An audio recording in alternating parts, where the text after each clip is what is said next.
Hai guys, jangan cemberut gitu dong. Iya, gue tahu nih weekend hampir berakhir dan besok kita kudu kerja lagi. Tapi jangan lu angkat mulu tuh slogan I hate Monday. Nanti bener-bener gak semangat lagi kan. Akhirnya prestasi turun dan nasib juga jadi buruk ya. Semangat ya. Gue masih temenin lu melewati masa-masa lagi. Waktu-waktu terakhir di liburan weekend ini. Kita nongkrong lagi di weekly recap ya. Kita flashback seminggu ini kita udah ngomongin apa aja di channel yang seru ini ya. Oke ya, mungkin sebagian masih ingat ya, kita mengawali di podcast 218, ini memang nggak enak ya topiknya tentang korupsi yang ini diduga melibatkan Profesor Nurdin Abdullah. Beliau adalah Gubernur Sulawesi Selatan, sosok yang bukan cuma prestatif tapi juga dikenal anti korupsi. Sangat mengagetkan ya, sampai gua kasih judul Ijon Politik Sang Profesor. Kenapa disebut ijon politik? Karena di Tenggarai ya korupsi dilakukan untuk antara lain menutup nih ya biaya-biaya politik yang sudah dikeluarkan dalam proses untuk menjadi gubernur ya. Kita sangat menyayangkan ini apalagi kemudian kita mendengar ada nama teman Ahok ya, Suni Tanuwijaya tiba-tiba muncul nih ya di seputaran kasus yang membelit Nurdin Abdullah ya. Kita doakan semoga KPK bisa mengusut tuntas kasus ini. Nah, guys, ternyata bukan satu-satunya topik korupsi yang kita bahas. Ini kalau gua coba cek ke belakang ya, ini ada lagi yang menarik di podcast gua nomor 223. Kita ngobrol tentang anggota DPR nih. Kenapa? Apa kaitannya dengan korupsi? Karena kalau kita ingat-ingat ya, sejak Undang-Undang KPK direvisi dan Firly Bahuri CS menjadi komisioner KPK, itu nggak ada loh guys, anggota DPR RI yang ditangkap KPK. Ya nggak sih? Ya, kalau anggota DPRD banyak banget ya. Dan itu bukan mostly ya, banyak banget dari satu partai tertentu yang gue nggak sebutin namanya ya. Kepala daerah, wih itu banyak benar ya.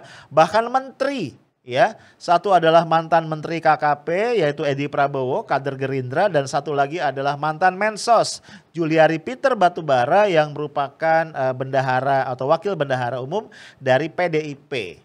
Ya, yang dikait-kaitkan sama korupsi bansos, bahkan sampai ada istilah madam bansos segala macam.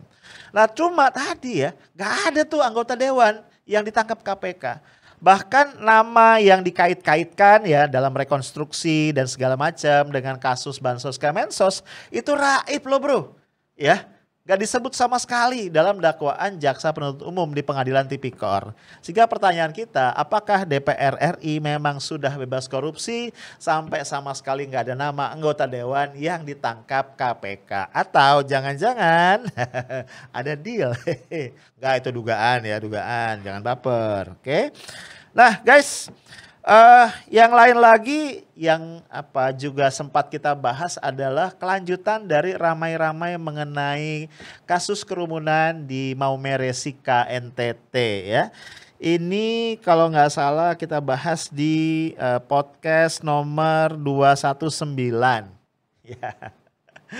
Ya, kenapa kita bahas lagi? Karena ada profesor yang sedih nih ya, Profesor Jimli Asidiki.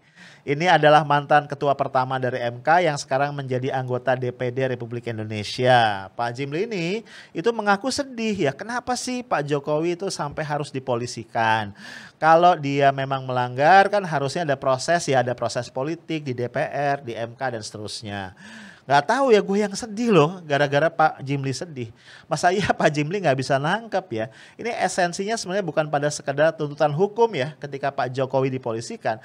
Tapi masyarakat sipil melihat ketidakadilan di situ. Kenapa ketika Pak Jokowi yang jelas-jelas merupakan pemimpin di level nasional yang harusnya memberikan contoh itu menimbulkan kerumunan, itu kayaknya biasa-biasa aja gitu ya. Kayaknya gak apa-apa gitu ya. Even kita gak mendengar permintaan maaf langsung dari Pak Jokowi, bayar denda atau apa gitu ya, kayaknya ya biasa aja gitu ya. Sehingga akhirnya nih masyarakat sipil nih ingin menguji betul gak sih janjinya Pak Listio Sigit yang mengatakan di zaman dia menjadi Kapolri ini tidak boleh lagi nih hukum itu tajam ke bawah tumpul ke atas dan menyebabkan terganggunya rasa keadilan masyarakat ya kan. Akhirnya kita jadi pengen tahu ternyata ya memang ya begitulah ya, kayaknya kalau presiden itu bebas berbuat apapun juga ya. Nah, guys, tapi menurut gua salah satu yang paling rame ya di minggu ini yang kita bicarain adalah persoalan miras. Ya nggak sih? Ya ini kita banyak banget diskusi tentang miras ya. Misalnya kita ngomong itu di podcast 220 ya. Ini kita diskusiin kenapa? Karena memang kemudian ya, lu tahu ya ada Perpres nomor 10 tahun 2021, di situ ada lampiran ketiga, yang lampiran itu apa namanya menegaskan bahwa industri miras ini adalah industri yang terbuka ya, jadi boleh berinvestasi di sana dari mulai perusahaan besar, menengah, kecil, UMKM bahkan sampai eceran dan kaki lima. Dahsyat ya. Walaupun memang ada catatan ya, hanya bisa dilakukan di 4 provinsi, yaitu apa? NTT, Bali, Sulut dan Papua. Nah, salah satu argumentasinya adalah mengikuti kearifan lokal. Sontak terjadi perlawanan ya.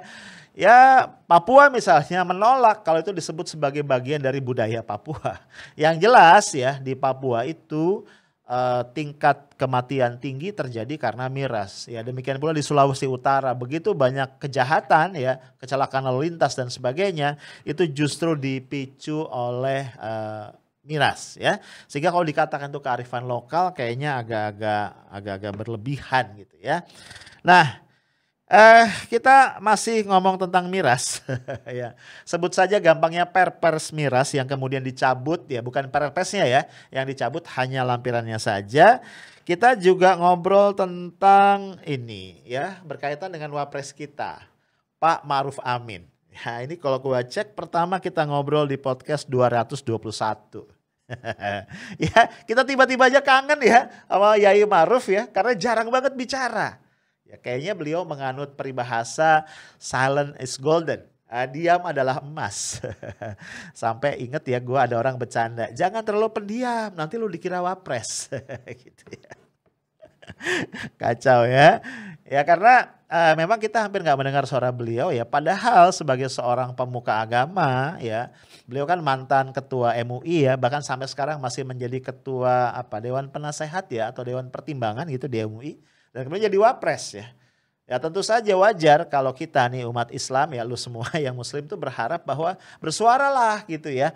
Menolak begitu sehingga kemudian Perpresnya nggak keluar dengan format yang seolah-olah melegalisasi, bukan seolah-olah ya, melegalkan investasi pada miras ya. Nah, kemudian guys, masih tentang miras ini ya, kemudian kita juga dibuat kaget lagi nih ya. Kita dibuat kaget karena kemudian salah satu ustadz yang beken ya. Lu tahu ya, ini foundernya Paytrend yang kemudian bermasalah gitu ya, yaitu Ustadz Yusuf Mansur. Tiba-tiba ngomong ya setelah lama diam gitu ya. Apa yang dia bicarakan? Dia minta kita satu nih kaum muslimin, maksudnya satu sujud syukur, yang kedua berterima kasih karena Pak Jokowi sudah mencabut lampiran ketiga dari Perpres nomor 10 2021 yang itu melegalkan miras. Ya, dia bilang sujud syukur, terima kasih katanya gitu. Aduh, langsung geger ya dunia maya, pada sebel ya kan ya.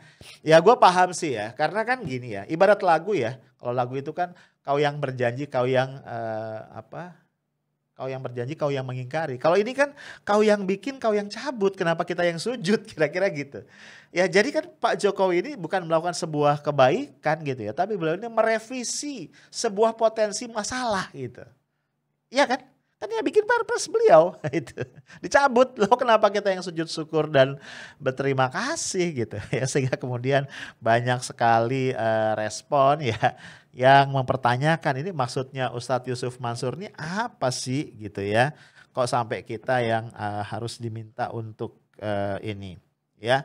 Nah juga kita ingatkan ya di di podcast 224 ya, bahwa sebenarnya nih yang dibatalkan ini kan bukan Perpresnya ya.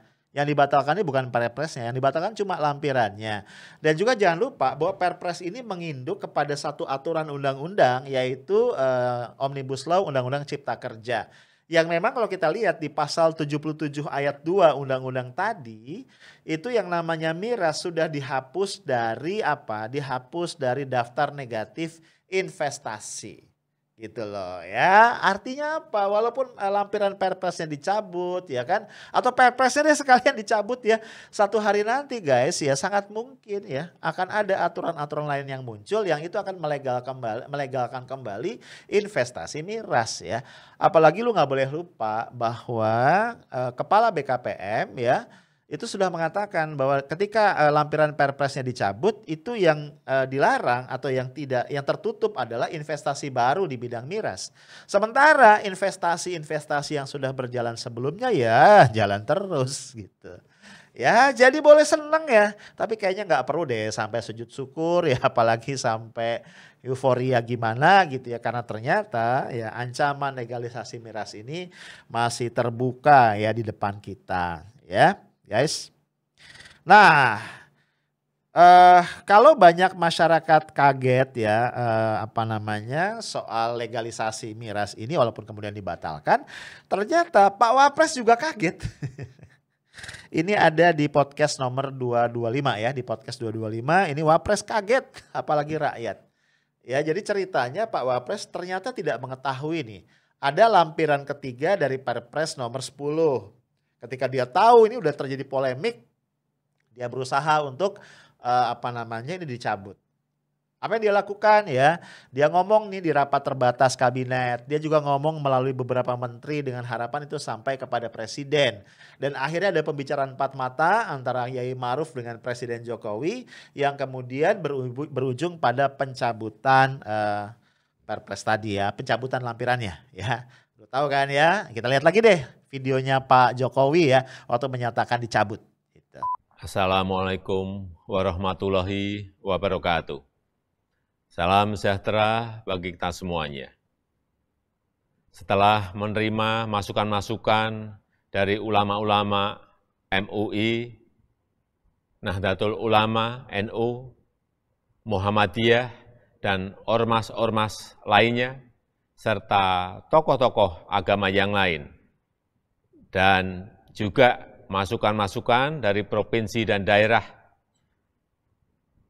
Bersama ini saya sampaikan, saya putuskan lampiran Perpres terkait pembukaan investasi baru dalam industri minuman keras yang mengandung alkohol, saya nyatakan dicabut. Nah, guys, jadi gue bilang tadi ya, kalau Wapres kaget ya kita lebih kaget lagi. Kita kaget karena Wapres kaget. Jadi gua dan banyak pihak bertanya-tanya sebenarnya nih komunikasi antara Wapres sama Presiden kayak apa sih? Ya. Sebenarnya Pak Wapres itu dilibatkan gak sih di dalam merumuskan kebijakan-kebijakan penting yang berdampak bagi masyarakat? Itu kan pertanyaan kita ya. Ya kalau gak dilibatkan kasihan juga ya. Terus ngapa jadi Wapres? Ya sih. Nah itu pertanyaan-pertanyaannya ya. Jadi ya memang masalah miras ini akhirnya memakan banyak korban ya guys ya. Bukan cuma korban gara-gara minum miras tapi juga korban perasaan ya gara-gara kebijakan miras. Nah guys bicara masalah ini juga ada hal yang menarik nih ya. Coba gua cek lagi. Nah ini dia. Mana dia tadi? Nah ini. Ini masalah lokal DKI Jakarta ya guys. Tapi kalau kita bicara DKI kayaknya tuh nggak lokal-lokal amat ya. Lokal rasa nasional. Gubernurnya aja dibilang gubernur rasa presiden, ya ceritanya gini ya, Anies Baswedan ketika kampanye jadi gubernur kan punya sejumlah janji kampanye, ya nggak sih? Dan salah satu janji yang diingat publik adalah beliau akan ketika kau jadi gubernur ya, itu akan melepas kepemilikan saham Pemprov DKI di PT Delta Jakarta yang merupakan pemegang merek sekaligus produsen dari beberapa merek bir terkenal. Ya, ini jadi saham bir lah gampangnya gitu. Itu total saham Pemprov DKI adalah 26,25%. Tapi ini kenapa ya sampai sekarang nggak dijual-jual gitu ya?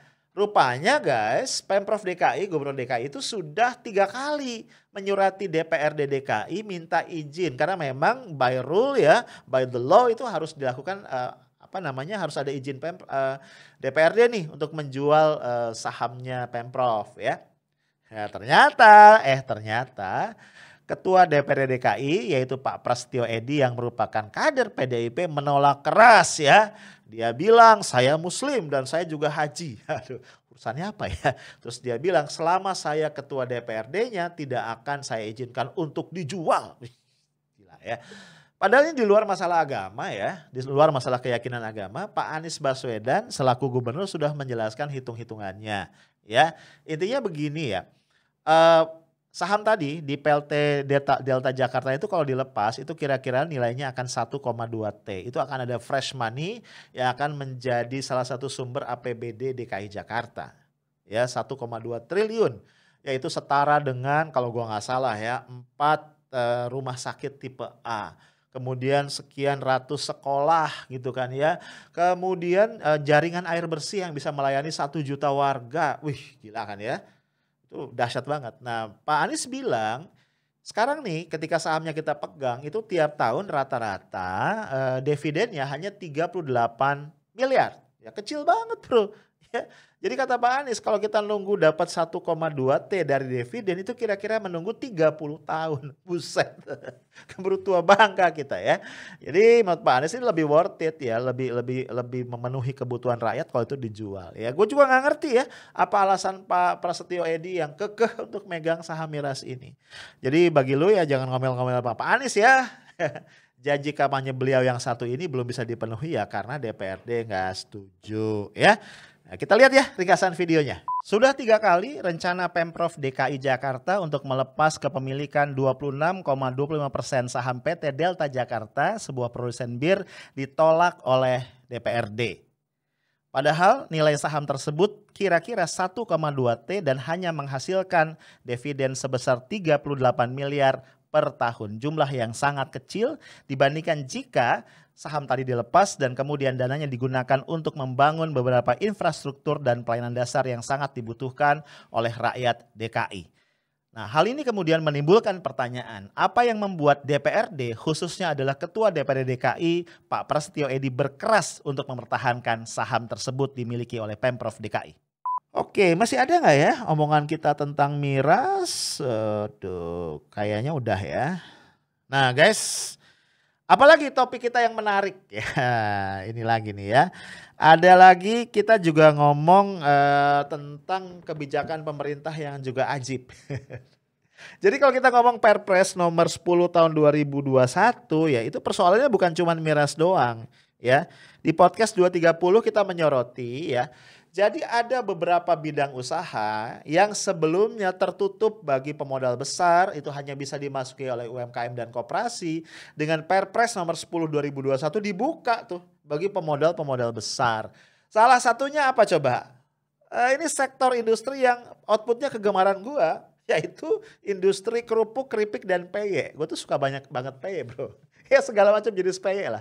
Ya karena konon tuh ada 1000 lebih resep untuk bikin peye. Wih gila ya. Itu peye apa aja ya.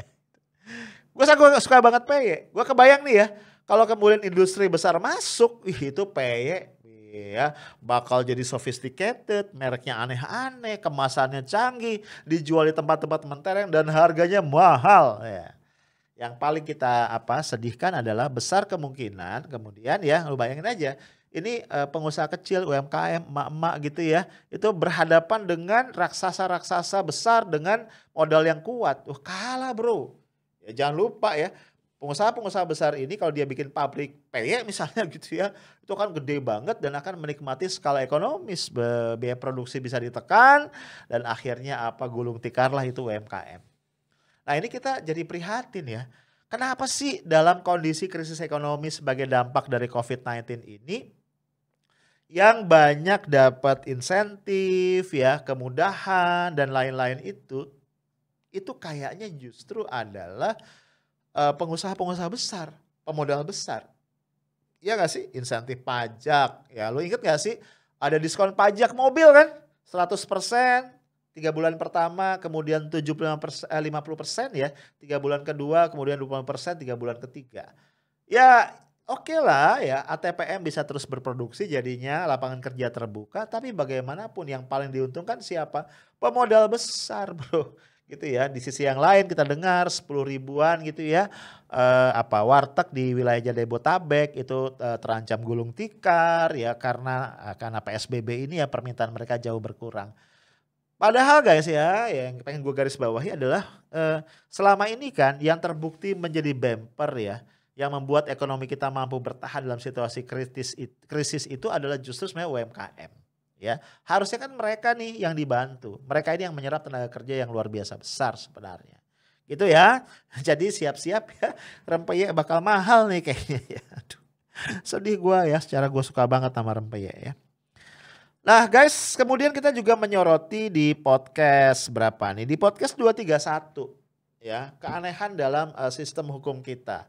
Ya lu bayangin aja, ya 6 laskar FPI yang tewas di dalam insiden kilometer 50 tol Jakarta Cikampek itu kemudian ditetapkan sebagai tersangka. Lu bayangin, kaget gak? Wih, arwah jadi tersangka, itu pembuktian kasusnya gimana? Apa mau ngirim reserse kriminal ya, reskrim ke alam arwah? Itu gue gak tahu. Emang sih kemudian dinyatakan dicabut ya kabar reskrim ya, kemudian juga Kadif Humas ya Polri itu menyatakan dicabut nih status tersangka. Cuma maksud gue kok sempat kepikir gitu loh ngejadiin mereka itu tersangka. Ini yang aneh buat gue. Ya bahkan ya gue ceritakan di video itu ya, di podcast 231. Gue punya senior yang udah 25 tahun ngajar di Fakultas Hukum UI itu heran, dia bilang gagal paham.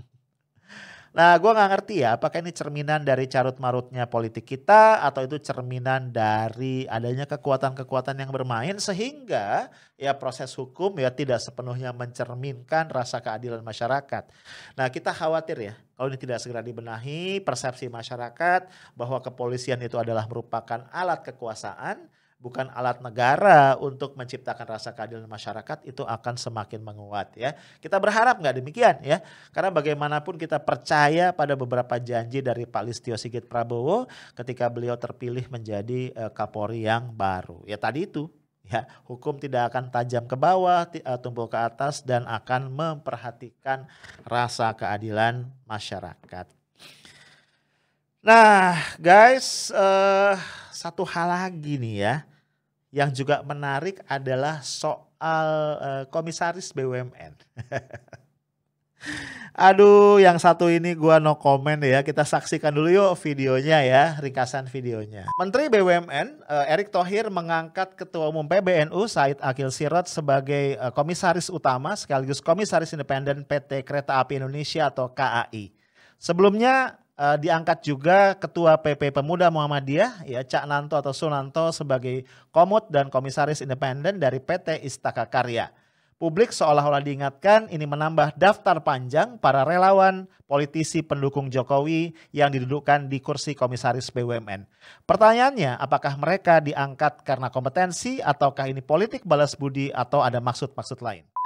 Ya ini melengkapi jajaran para relawan ya kan ya, influencer garis miring buzzer gitu ya, dan politisi-politisi pendukung Presiden Jokowi yang sudah lebih dulu mendapatkan kursi empuk komisaris BUMN. Jadi beberapa waktu yang lalu kita dengar Ketua Umum Nahdlatul Ulama ya Kiai Haji Said Akil Sirot itu diangkat oleh Pak Erick Thohir menjadi komisaris utama sekaligus komisaris independen dari PT KAI. Banyak orang kaget guys, termasuk gua. Alasan Erick Thohir katanya satu, Pak Said Akil Sirot ini punya pengalaman bisnis yang ternyata maksudnya pernah jadi komut juga sebelumnya di satu perusahaan yang lain. Yang kedua adalah beliau ini diharapkan memberikan contoh ya untuk menanamkan rasa kebangsaan. Ya menurut gua alasan yang terlalu normatif ya. Karena bagaimanapun yang namanya komisaris itu tugasnya kan mengarahkan dan mengawasi direksi. Ya bayangan gua harusnya lebih kompeten dong dari yang diarahkan dan diawasi. Ya gak sih? Ya kalau enggak ya gimana ya. Ada akhirnya persepsi ya atau spekulasi dugaan banyak pihak ya. Bahwa BUMN ini hanya menjadi sapi perah dari kepentingan-kepentingan politik itu ada semakin menguat. Sayang banget kan, harusnya kan BUMN itu bisa memberikan banyak dividen lah ya, karena profitnya tinggi gitu, dia punya dividen yang banyak sehingga bisa menjadi bagian dari sumber keuangan di APBN kita. Tapi kayaknya belum tercapai ya, karena banyak BUMN itu bermasalah setahu gua. Ya mungkin salah satunya ini. Ya karena rekrutmen dari para pengurusnya, ya tadi komisarisnya terutama itu nggak jelas gitu. Ya dibantah sih sama Pak Erick Thohir yang bilang nggak ada tuh titip-titipan gitu ya. Semua melewati proses. Biasa ya, standar pejabat negara kan ya. Nah poin gue adalah kan udah diingatkan kita dalam agama ya. Ketika sesuatu tidak diberikan pada ahlinya, ya amanah tidak diberikan kepada ahlinya, tunggulah kehancurannya. Tentu kita tidak berharap ya BUMN kita hancur. Kita berharap pemerintah segera menyadari ini dan menerapkan meritokrasi. Ya, artinya merit system. Orang di-assign menjadi pengurus BUMN karena memang kompeten untuk jabatan tadi. Oke. Nah, guys, yang menarik juga kita bahas di podcast 230 berapa nih? 232 ya kalau gua nggak salah. Dan juga 233. Dua episode berturutan kita menyoroti apa? Kita menyoroti huru hara di Partai Demokrat yang ternyata belum selesai. Kalau sebelumnya kita bahas bulan yang lalu ya, Pak Muldoko, KSP Muldoko membantah keterlibatan beliau di dalam kudeta Partai Demokrat terhadap AHY, ternyata bukti berkata lain ya. Jumat kemarin ternyata terjadi atau berlangsung KLB Partai Demokrat, KLB yang dilakukan di tempat yang terpencil di The Hill Sibolangit Sumatera Utara guys ya, dari Serdang. Dan ternyata Pak KSP Muldoko kemudian didapuk menjadi Ketua Umum Partai Demokrat. Udah susah bantah nih ya. Ya kita menyayangkan ini guys ya. Satu, KSP Muldoko adalah pejabat negara yang masih menjabat. Dua, dia bukan kader Partai Demokrat ya. Kalau sudah begini akhirnya orang mengait-ngaitkan. Apakah Pak Jokowi memberikan restu? Kalau Pak Jokowi tidak memberikan restu kan harusnya ada teguran keras, ada sanksi kepada Pak Muldoko. Ya yang lain lagi nih tambah kompleks ya spekulasinya. Jangan-jangan ini apart katanya begitu usaha dari penguasa untuk terus mengkooptasi partai-partai politik sehingga menjadi atau mengarah ke kekuasaan tunggal yang memungkinkan ya para oligarki yang berada di belakang kekuasaan bertindak semau-maunya di tahun 2024. Ya walau alam namanya spekulasi tapi rasanya logikanya cukup masuk di akal ya. Kalau itu benar kita harus say sayonara. Goodbye to demokrasi Indonesia. Tentu kita tidak menginginkan itu guys ya.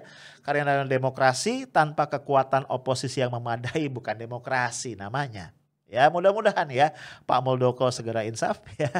Demikian pula pihak-pihak yang terlibat. Karena cara ini bukan cara yang elok, bukan cara yang sesuai dengan nilai-nilai demokrasi Pancasila yang ingin kita kembangkan. Guys di dua episode terakhir ya di 234 dan 235 ya gua kedatangan tamu istimewa ya gua gak sendiri ya bosen juga sendiri mulu ya. Kita ngobrol-ngobrol dengan Jenderal TNI Purnawirawan Gatot Nurmantio. Kita tonton dulu ya cuplikannya. Banyak yang bertanya kepada saya, Pak, Bapak juga digadang-gadang jadi Betul Pak. Ya saya bilang, siapa sih yang nggak mau? Apakah iya saya dibesarkan oleh dua presiden? Oke. Satu, Pak Susilo Bambang Yudhoyono, satu lagi Pak Jokowi. Pak Joko Widodo kan gitu. Terus saya membalasnya dengan mencongkel anaknya. Kan gitu. Saya bilang, saya terima kasih, tetapi moral etika saya tidak bisa menerima dengan cara seperti itu. Sebenarnya Bapak punya ambisi jadi presiden nggak Pak? Ambisi jadi presiden ya? Iya. Setiap orang saya pikir punya ambisi, kan gitu. Ambisi jadi presiden untuk apa aja jadi presiden gitu kan. Jadi dan harus mengukur. Nah sekarang kalau Bapak ngukur diri Bapak, piye? Nah sekarang ini saya punya partai nggak? Gitu. Kan ada yang nawarin Pak tadi Pak? Ya? Ada yang nawarin tadi? Caranya amoral gimana? Masa saya akan tinggalkan ke anak saya, itu anaknya Gatot tuh nggak punya terima kasih tuh dijadiin kasar, udah jadi ini kerjanya malah jatuhin itu biadab itu. Guys, yang menarik ternyata Pak Gatot tuh ngaku bahwa dia pernah ditawari oleh pihak tertentu untuk mengambil alih kepemimpinan Demokrat tapi dia tidak bersedia ya. Karena menurut dia tuh hal yang sangat-sangat tidak etis. Luar biasa ya. Beliau juga bilang beliau punya ya keinginan menjadi presiden ya karena ingin memberikan darah bakti yang lebih besar bagi Indonesia. Tapi beliau juga realistis ya, dia nggak punya partai, tidak berhasrat bikin partai, apalagi kemudian mengambil partai orang lain. Gue sempet nanya sama dia ya, Pak kalau ada partai yang mengusung gimana? Dia balik nanya, yang ngusung emang siapa? Katanya gitu. Itu sebenarnya ya obrolan gue di balik layar sama dia tuh jauh lebih seru sebenarnya. Sayang banyak rahasia ya, banyak off the recordnya. Ya guys, itulah cerita kita tentang Indonesia 1 pekan kemarin ya. Gue juga berterima kasih sama lo semua yang rajin mampir di kanal ini, nemenin gue ngobrol, nemenin gue curhat, nemenin gue misu-misu, ngomel-ngomel ya. Tapi percayalah semua kita lakukan karena kita cinta Indonesia. Gue juga berterima kasih sama komentar-komentar lu ya. Sorry gue gak balas satu persatu karena banyak banget ya. Karena kalau satu gue balas semua harus gue respon dan kayaknya gue gak sanggup ya. Udah gue pilih gue gak respon semuanya. Sorry ya, bukan gue sombong. Beberapa komentar lu bikin gue ketawa ya, bikin gue semangat, walaupun juga bikin gue sedih. Ya. Ada yang nuduh gue provokator bro, ya. Gue dibilang memecah belah. Hanya gara-gara gue, ini di video yang lalu sebenarnya ya, di minggu sebelumnya.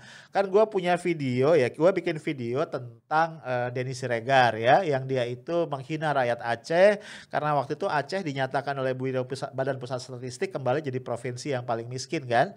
Di Sumatera ya, di Indonesia sebenarnya enggak ya, di Indonesia masih banyak lebih miskin dari Aceh. Nah pas gue angkat itu, gue yang dituduh mecah belah. Padahal gue lagi bilang nih ada orang nih kayak Denny Siregar nih ya, yang cuitannya ini berbahaya sebenarnya. Tapi nggak apa-apa ya, setiap orang berhak untuk komentar ya, berhak untuk komentar, berhak untuk berpendapat, karena kita sudah memilih jalan demokrasi. Guys, terakhir gue mau ngingetin ya, apapun yang ada di pikiran lo, jangan pernah berhenti mencintai dan berharap, berdoa, bekerja untuk Indonesia yang lebih baik dan bermartabat, karena Indonesia adalah milik lo, Indonesia milik gue, dan Indonesia milik kita semua. Itu aja, stay tough, smart, and professional. Assalamualaikum warahmatullahi wabarakatuh.